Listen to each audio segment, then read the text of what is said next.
Hi there, I am Veronique Florec from the University of Western Australia.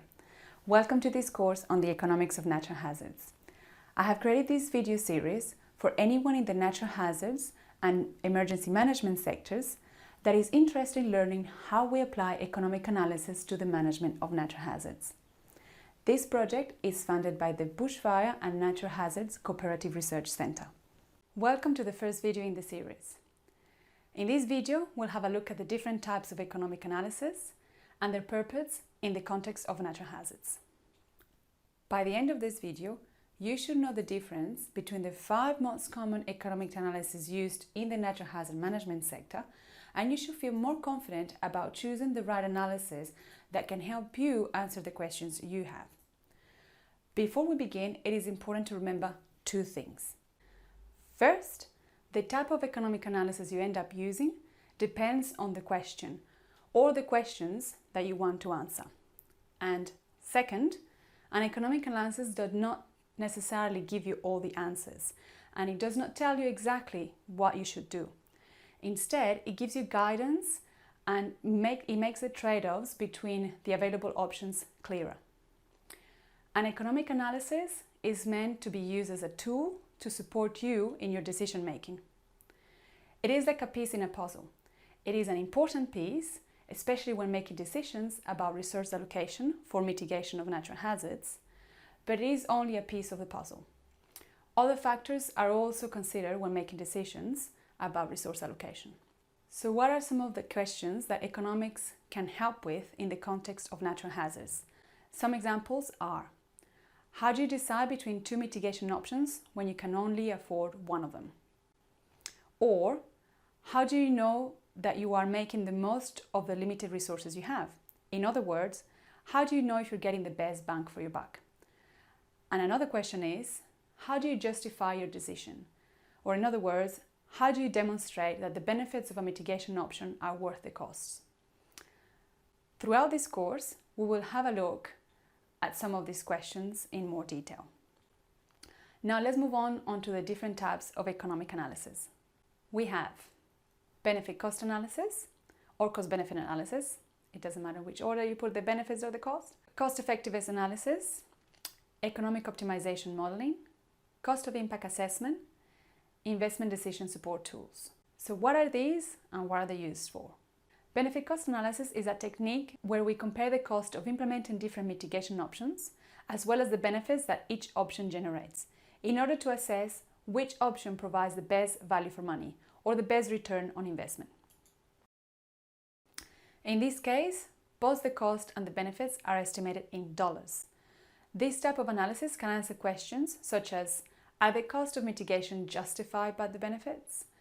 Which option offers the highest net benefits? Or which option generates the highest return per dollar invested?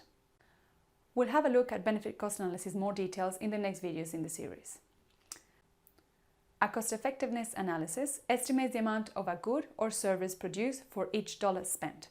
Or in the case of natural hazards, it estimates the outcome achieved from the implementation of mitigation activities for each dollar spent in mitigation. It allows the user to compare the cost of different mitigation activities with their outcomes. For example, let's imagine that the outcome we're looking at is the number of lives lost. We will then estimate the reduction in lives lost achieved by different mitigation options. In this case, we will look at the total cost of each mitigation option and the expected number of lives saved. The most cost-effective option is the one that achieves the highest reduction in lives lost for the lowest cost, or in other words, the option that saves the highest number of lives per dollar invested. In a cost-effectiveness analysis, we estimate the cost in dollars, but the benefits or outcomes are not estimated in dollars. This is the main difference between cost-effectiveness analysis and benefit cost analysis. In a cost-effectiveness analysis, we have a measured effect of mitigation activities that is measured in any unit, but in a benefit cost analysis, we assign a monetary value to those effects. Also, a cost-effectiveness analysis is used to answer different questions, such as: what is the best use of resources to achieve a particular risk reduction outcome? Or how can we achieve a given level of risk reduction at the lowest cost? Economic optimization modeling is used to look for the optimal outcome or solution given a set of constraints or a set of restrictions on how we can use the resources available or on the effects we're seeking. In this case, we're looking for the best available way of allocating resources, knowing the limits of those resources and the environment we're operating in. For example, in fire management, we could be looking at the optimal allocation of resources between prescribed burning and education campaigns that simultaneously minimize costs, fire risk, and environmental impacts. Or we could look for the optimal level of fire risk mitigation that minimizes all costs, meaning the cost of mitigation activities, plus the cost of responding to fires, plus the cost of the damage caused by the fires. This type of analysis can answer questions such as, what level of investment is needed to minimize the sum of all management costs and damages? What are the trade-offs between economic and environmental outcomes from mitigation activities? Or what are the trade-offs between the short-term and long-term risk mitigation? In a cost of impact assessment, we estimate the losses, in dollars, caused by natural hazards. As its name suggests, it is an assessment of the impacts of an event. This includes direct and indirect impacts. A cost of impact assessment may also include the cost of response to the event, like the cost of deploying firefighters to a fire or the cost of mobilizing emergency services to rescue people trapped in a flood. The important things to remember about cost of impact assessments are: cost of impact assessments are generally done on an event per event basis, so for one single hazard at a time. It is usually done post-event, so after the event has happened and the impacts of the event are known. And also, it is not used for strategic decision making. It is simply a tool to estimate the impacts of an event in dollars, which is useful information, and it can also be used to compare an event to other events, which is also very useful if we want to know whether an event had higher or lower impacts compared to another similar event. An investment decision support tool helps managers test a variety of decisions to see what effects they will have, but here they have the possibility of changing many different parameters to see how they interact with each other. For example, imagine you want to see the effects of preventing developments in a flood-prone area, like creating a no-build zone, to prevent future damage to buildings from floods, and compare that with the construction of a dam to prevent floods from happening in the same area. Here you might want to explore how population growth, demand for different types of land, and climate change will modify the effects of both options over time, and how the benefits generated by either option change when those things are taken into account.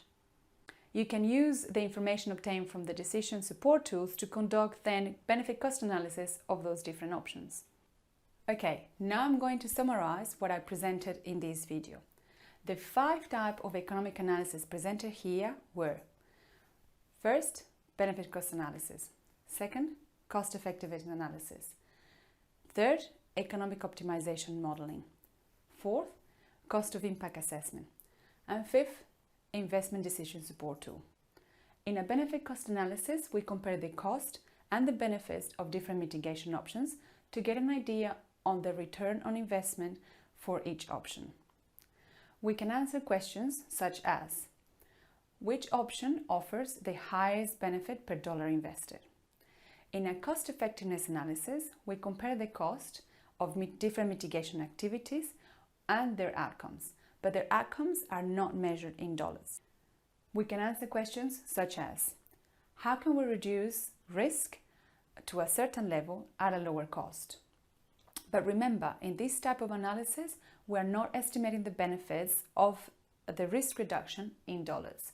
We have decided on a particular level of risk for other reasons. In an economic optimization modeling, we look at how we can minimize cost or maximize benefits, given a set of constraints or restrictions.